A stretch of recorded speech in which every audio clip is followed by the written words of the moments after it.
자꾸 사람 따라 상황 따라 할 겁니까? 라는 제목으로 말씀을 증거하겠습니다. 우리가 세상을 살아가면서 예기치 않은 고난을 만날 때가 있습니다.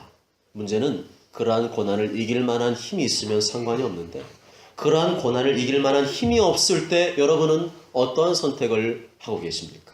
1절 말씀 다 함께 읽어보실까요? 1절 시작. 내가 여호와께 피하였거늘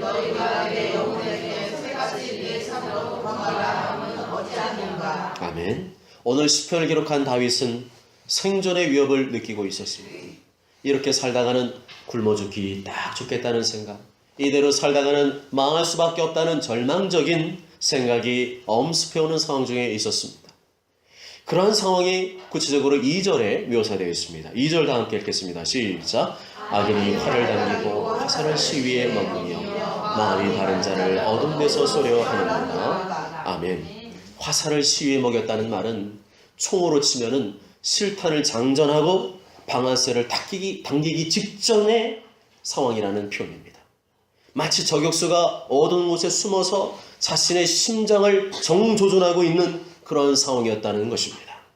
여러분이 다윗처럼 이처럼 긴박하고 위급한 상황 중에 있었더라면 정상적인 판단이 가능하실까요? 논리적이고 이성적이고 합리적인 판단이 가능하실까요? 그렇지 않을 것입니다. 심장 박동과 호흡이 빨라지고 두렵고 떨리는 마음이 머릿속을 온통 지배해서 당장이라도 지푸라기라도 잡고 싶은 심정이었을 것입니다.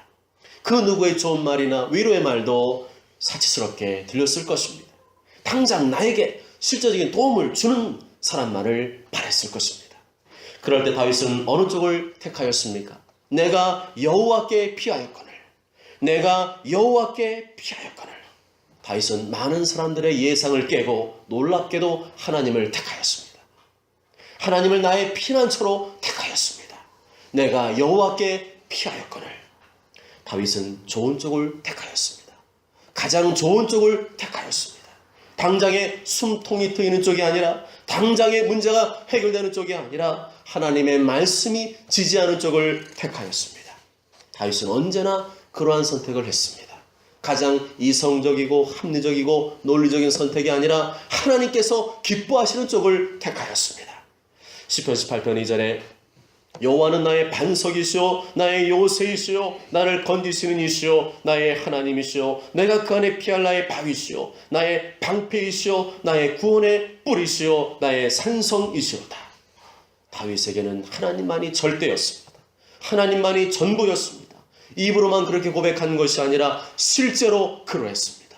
그 어떤 고난 중에도 인간적이고 설득력 있는 방법이 아니라 언제나 하나님을 택하였습니다. 그것은 영적인 사람, 믿음의 사람이 아니고서는 할 수 없는 선택이었습니다. 오래전부터 연단되고 훈련된 사람이 아니면 할 수 없는 선택이었습니다. 하나님을 전적으로 신뢰하고 의지하는 사람이 아니라면 할 수 없는 선택이었습니다. 다윗이 그렇게 좋은 쪽을 선택했지만 당장에 편안한 삶이 펼쳐지지는 않았습니다. 오히려 주변에서 오만 가지 회방하는 소리가 들려왔습니다. 1절 하반절에 너희가 내 영혼에게 새같이 네 산으로 도망하라 함은 어찌함인가. 야, 하나님께서 당장에 뭘 해결해 줄 것 같아? 사람들이 널 보고 뭐라는 줄 알아? 너 정말 대책이 없구나.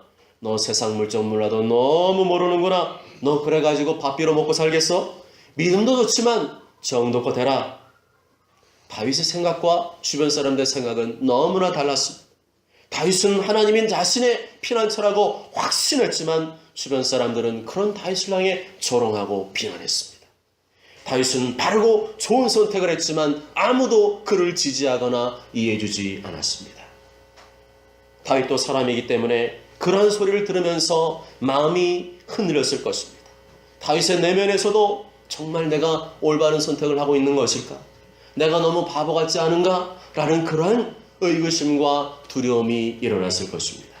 그런데 희한한 것은 그리스도인이면서도 그러한 소리를 해주기를 바라는 사람이 있다는 것입니다. 십자가의 길을 가십시오, 믿음의 길을 가십시오라는 그 권면보다는 인간적이고 실제적이고 당장 무언가를 해결해 줄 수 있는 길을 가라고 말해주는 사람을 찾아다니고 있다는 것입니다. 그러나 잠언 16장 25절에 이렇게 말씀합니다. 어떤 길은 사람이 보기에 바르나 필경은 사망의 길이다. 어떤 길은 사람 보기에는 바르지만 필경은 사망의 길이다. 잠언 19장 20절에 너는 권고를 들으며 훈계를 받으라. 그리하면 내가 필경은 지혜롭게 되리라 말씀합니다. 사람 말이 항상 옳은 것은 아니라니까요. 내 생각이 항상 옳은 것은 아니라니까요. 하나님의 말씀 안에 항상 옳은 줄 믿습니다. 그래서 말씀으로 권면해준 사람이 있다면 그것은 그 사람의 생각이 아니라 하나님의 음성인 줄 믿습니다. 지금 이것이 아멘이 안 되는 분은 나중에 코너에 몰리고 곤경에 처한 뒤에 깨닫게 됩니다. 그게 아니었구나. 그분의 말이 하나님의 음성이었구나. 그 사람이 과연 믿음의 사람인가 아닌가 하는 것을 어디에서 알 수 있는가? 바로 무언가를 선택할 때 보면 알 수 있습니다. 평상시엔 표가 안 나는데 그 사람이 어떤 선택을 하는 걸 보면 저 사람 믿음이 그러하구나 하는 것을 알 수가 있습니다. 손해를 봐도 믿음을 택하는가? 더 이득이 주어진다 해도 믿음을 택하는가? 그것을 보면 알 수가 있습니다. 어느 교회 장로님은 사업을 하는 분입니다. 그런데 그분은 남에게 융수한 대접을 해줄 줄도 모르고 골프 대접, 술 대접도 할 줄도 모르고 그냥 뇌물도 줄 줄 모르는 분이에요. 마치 세상 사업하는 사람들 이런 얘기를 하면은 그래가지고 사업하겠어. 마치 사업을 망하기 위해 태어난 같은 분이 그 장로님이었어요. 그런데 이상한 것은 그 장로님이 사업을 아주 잘한다고 합니다.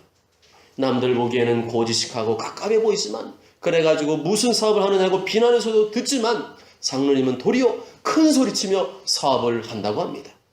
그리고 그것은 사실이었습니다. 그러면 그 비결이 무엇이냐?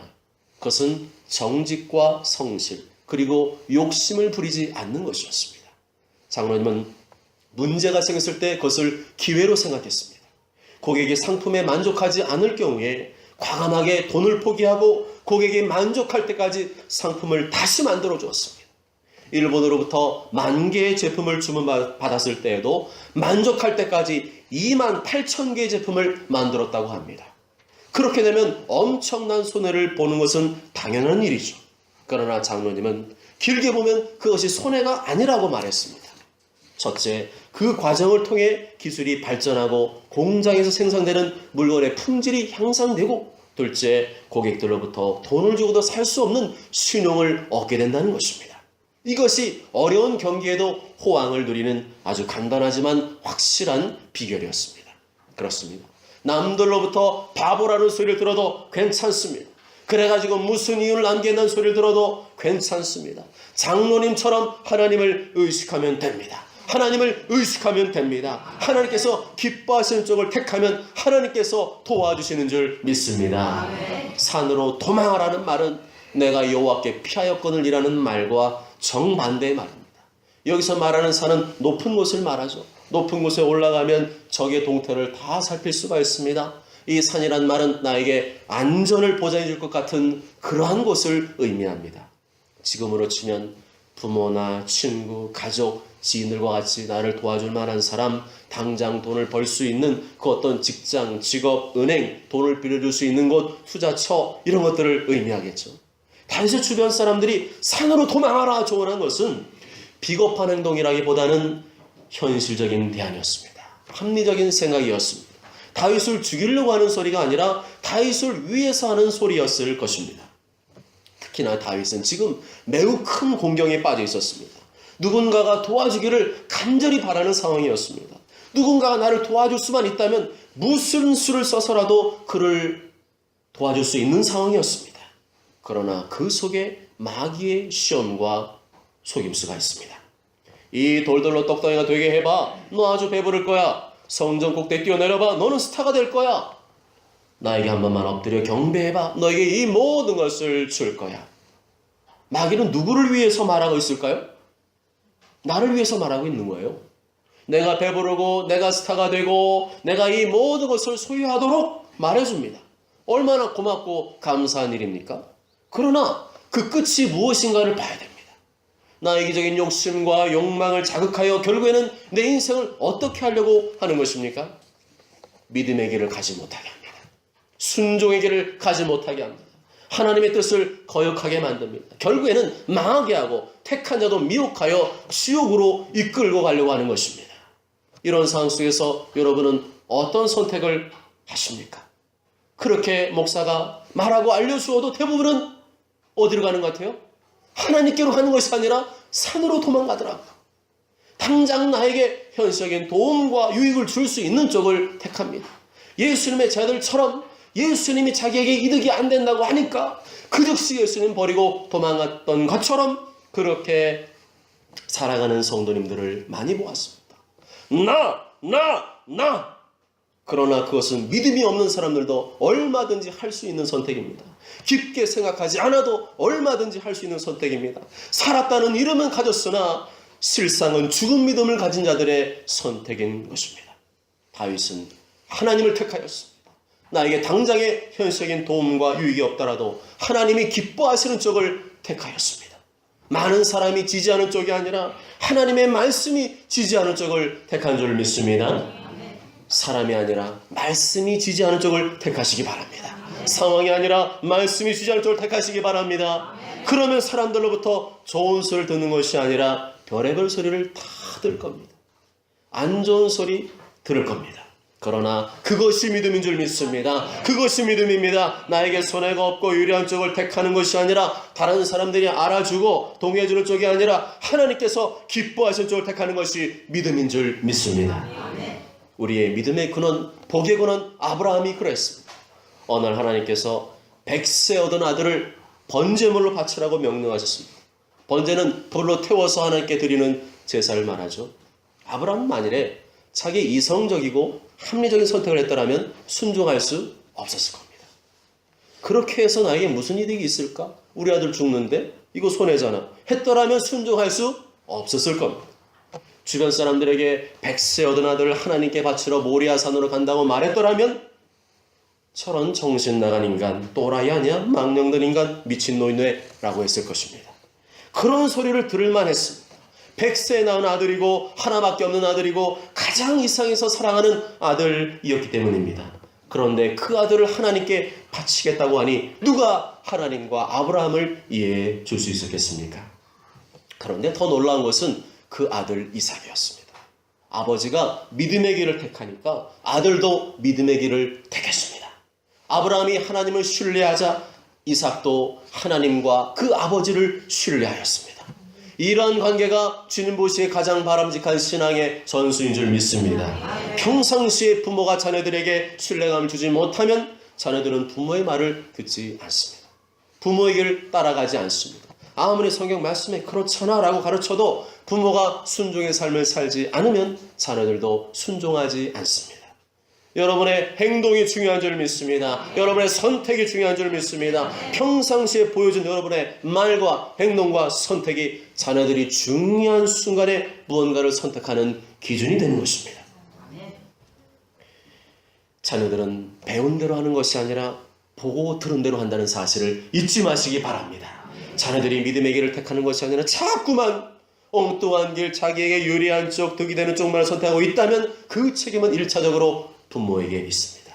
어릴 적부터 길들여진 부모의 그런 모습이 자녀들의 뇌 속에 알게 모르게 각인된 것이죠. 여러분의 말과 행동과 선택이 여러분의 자녀들의 믿음을 강화시켜 주든지 아니면 자녀들의 믿음을 잃어버리게 만드는 원인이 될 수 있다는 것입니다. 우리는 이것을 어떻게 알 수 있을까요? 아브라함과 이삭의 관계를 보면 알 수 있습니다. 성경을 보면 알 수 있습니다. 아브라함이 아들을 묶어서 번제물로 바치려고 할 때 이삭은 반항하지 않았습니다. 아버지가 칼을 빼들어서 자기를 죽이려고 할 때도 반항하지 않았습니다. 아버지가 믿음의 기력을 가려고 할 때 아들이 따라주지 않으면 불가능한 일이었습니다. 아버지의 믿음이 자식에게 흐르는 법입니다. 어머니의 믿음이 자식에게 흐르는 법입니다. 그래서 신앙생활 잘 하셔야 됩니다. 여러분이 믿음의 길을 택하면 자식들도 그 길을 따라가게 됩니다. 여러분이 세상 길을 향하여 넓은 길로 가게 되면 자식들도 그 길을 따라가게 됩니다. 언제까지 넓은 길로 가시렵니까? 언제까지 하나님 마음을 아프게 하시렵니까? 사람들이 말하는 길이 아니라 예수님이 말씀하신 길로 가시기 바랍니다. 좁은 길로 가시기 바랍니다. 좁은 길로 가시기 바랍니다. 그 끝에 예수님이 계신 줄 믿습니다. 마태복음 7장 13절 14절에 좁은 문으로 들어가라. 멸망으로 인도하는 문은 크고 그 길이 넓어 그리로 들어가는 자가 많고 생명으로 인도하는 문은 좁고 길이 협착하여 찾는 자가 적음이라. 사람들은 다윗을 흔들기 위해서 별의별 소리를 다했습니다. 믿음의 길을 택한 뒤에도 어떻게든 원수 마귀가 내 속을 뒤집어 놓는다니까요. 3절 다 함께 읽어보실까요? 3절 시작.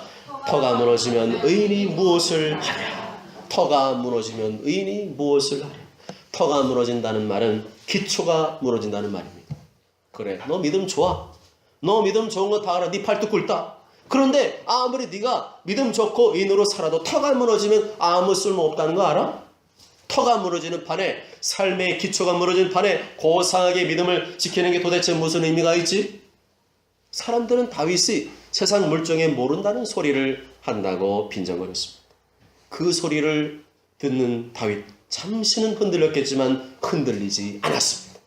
잠시는 사람들로부터, 세상으로부터 영향을 받고 흔들릴 수는 있어도 다윗처럼 흔들려서는 안 될 줄 믿습니다. 흔들리지 마세요. 흔들리지 마세요. 절대로 흔들리지 마십시오. 누가 뭐라고 빈정거려도 하나님의 말씀을 굳게 잡으시기 바랍니다. 예수님 말씀하시는 좁은 길, 믿음의 길, 십자가의 길을 가시기 바랍니다. 다윗은 마치 그래도 지구는 돈다라 고백했던 갈릴레오 갈릴리처럼 하나님의 뜻을 굽히지 않았습니다. 4절 말씀 다 함께 읽으실까요? 4절 시작. 여호와께서는 그의 성전에 계시고 여호와의 보좌는 하늘에 있습니다. 그의 눈이 인생을 통촉하시고 그의 안목이 그들을 감찰하시도다. 아멘. 하나님이 어디 계시다고요? 그의 성전에 계시고 하나님 보좌가 어디에 계시다고요? 하늘에 있습니다. 산이 높습니까? 하나님의 보좌가 높습니까? 당연히 하나님의 보좌가 높죠. 그런데 왜 이 사실을 망각하십니까? 왜 하나님을 의식하지 않고 사십니까? 이 고백이 분명하다면 그럴 수 없습니다. 이 고백이 분명하다면 불신앙의 길을 갈 수 없습니다. 말이 아니라 여러분이 보여주는 선택과 행위가 바로 여러분의 믿음인 것입니다. 얼마나 멋진 고백입니까? 남들 안 가는 자기만의 길, 마이웨이를 가는 사람 봐도 이야 멋지다. 돈도 안 되는데 끝까지만 음악하는 사람 있잖아요. 보면서 아 멋지다. 그렇지만 내 남편 사고 싶지는 않다. 그렇지만 그런 것처럼 끝까지 하나님을 신뢰하며 외로워도 믿음의 길을 가겠다는 이 다윗의 고백 얼마나 멋지고 아름답습니까? 다윗은 하나님을 알았습니다. 하나님이 어떤 분이신지를 알았습니다. 그냥 안 것이 아니라 제대로 알았습니다. 하나님은 하늘 보호자에 계시는 절대자이시며 동시에 이 세상과 인생을 감찰하시고 돌보시는 통치자이심을 알았습니다. 나의 앉고 일어섬, 내가 오늘 아침에 몇 시에 일어났는지, 몇 시에 썼는지, 몇 시에 집을 나섰는지 하나님께서 나의 모든 선택과 행동을 다 알고 계신 줄 믿습니다. 다윗이 하나님을 의식했기에 누가 뭐래도 흔들리지 않고 믿음의 길을 갈 수 있었습니다. 왜 많은 사람들이 갈대와 같이 흔들릴까요? 왜 이 사람 말하면 이 길로 가려고 그러고 저 사람 말하면 절로 갑니까? 왜 이 사람이 돈 벌었다 그러면 그리로 가고 저 사람이 돈 벌었다 그러면 왜 그리로 갑니까? 왜 그렇게 줏대가 없는 것일까요? 그 속에 말씀이 없기 때문입니다. 하나님을 잘 모르기 때문입니다. 마음속에 하나님의 말씀이 없기 때문에 상황에 대한 분별력이 없습니다. 믿음으로 온전히 서지 못하고 좌충우돌 실수 반복 친구 따라 강남 가고 눈에 보이는 대로 따라가는 것입니다. 호세아 6장 3절에 그러므로 우리가 여호와를 알자 말씀합니다. 하나님을 알면 그렇게 안 사는데 하나님을 모르니까 그렇게 산다는 것이죠. 하나님을 모르니까 중요한 순간만 되면 자꾸만 자기 주관, 자기 감정, 자기 판단대로 결정한다는 것입니다. 말씀을 묵상하시기 바랍니다. 말씀 묵상하시기 바랍니다. 조금이라도 할마다 말씀을 묵상하십시오. 그래야 흔들리지 않고 믿음의 길로 걸어갈 수 있는 줄 믿습니다. 그렇습니다. 오늘 우리에게 들려주시는 주님의 음성은 눈에 보이는 상황이 아니라 감찰하시는 하나님을 바라보라고 촉구하고 있습니다. 힘들고 어려울수록 내 인생을 통촉하시고 감찰하시는 하나님을 바라보라고 촉구하고 있습니다.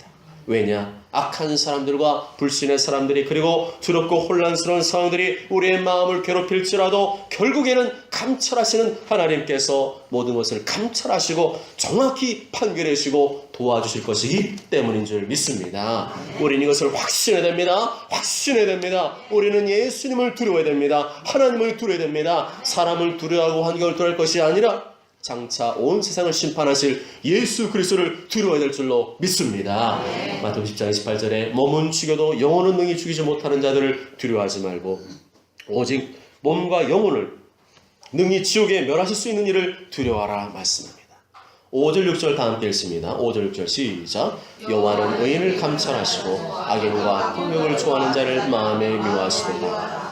악인에게 그물을 던지시리니 불과 유황과 태우는 바람이 그들의 잔에 소득이 되리로다. 아멘. 하나님께서는 우리의 모든 것을 세밀히 살피시며 정확하게 판결하실 것입니다. 하나님은 악한 자, 거역하는 자, 불순종하는 자들을 미워하시며 그들의 말과 행동을 간과하지 않으시고 정의와 공의로 심판하실 것입니다. 또 안 믿는다고 하면서 행함이 없는 자들도 심판하실 것입니다.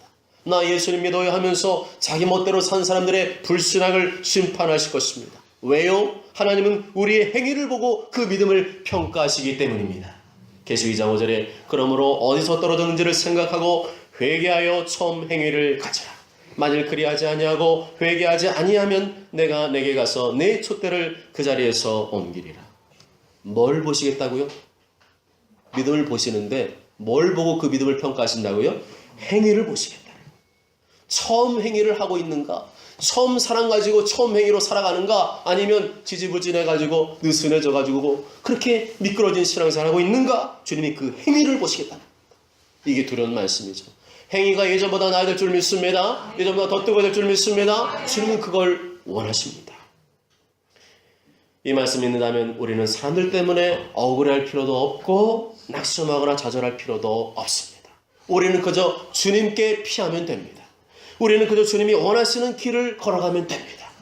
그러면 주님이 인정해 주시고 갚아주실 줄 믿습니다. 사랑하는 여러분, 자꾸만 사람 따라 할 겁니까? 자꾸만 상황 따라 할 겁니까? 하나님 앞에서 그렇게 당당할 수 있습니까? 그렇게 자신 있게 말할 수 있습니까? 하나님을 두려워하시기 바랍니다. 하나님을 두려워하시기 바랍니다. 우리가 하나님 말씀대로 살았는지 안 살았는지 최종 평가하시는 하나님을 두려워하시기 바랍니다. 예수님 믿어도 행함이 없는 자를 심판하시는 하나님을 두려워하시기 바랍니다. 이 땅의 것에는 예민하게 반응하면서 저 하늘의 것에는 무관심하게 반응하는 것이 불순종입니다. 자신의 믿음이 어떻게 되든 말든 이 땅에서만 잘 되면 된다는 살기 바로 불순종입니다. 그리고 불순종은 하나님 앞에 또 다른 죄를 짓는 것입니다. 회개는 말이 아니라 행위입니다. 나의 불순종과 죄를 철저히 회개하고 회개에 합당한 열매를 맺으시기 바랍니다. 회개 행위를 보일 때, 회개 행위를 보일 때 내 영혼이 살아납니다. 입으로만 회개한다고 여러분 영혼 살아나든가요? 아닙니다. 성경은 그렇게 말씀한 적이 없습니다. 우리의 행위로 회개에 합당한 열매를 맺을 때 그때 내 영혼이 살아나고 범사가 잘되고 강건한 축복이 위로부터 임하는 줄 믿습니다. 모처럼 모두가 사람 따라가는 인생이 아니라 상황 따라가는 인생이 아니라 오직 예수, 오직 말씀을 따라가는 인생이 되심으로 말미암아 아브라함의 풍성한 복을 누리는 저럼 되시길 주님의 이름으로 축복합니다. 아멘.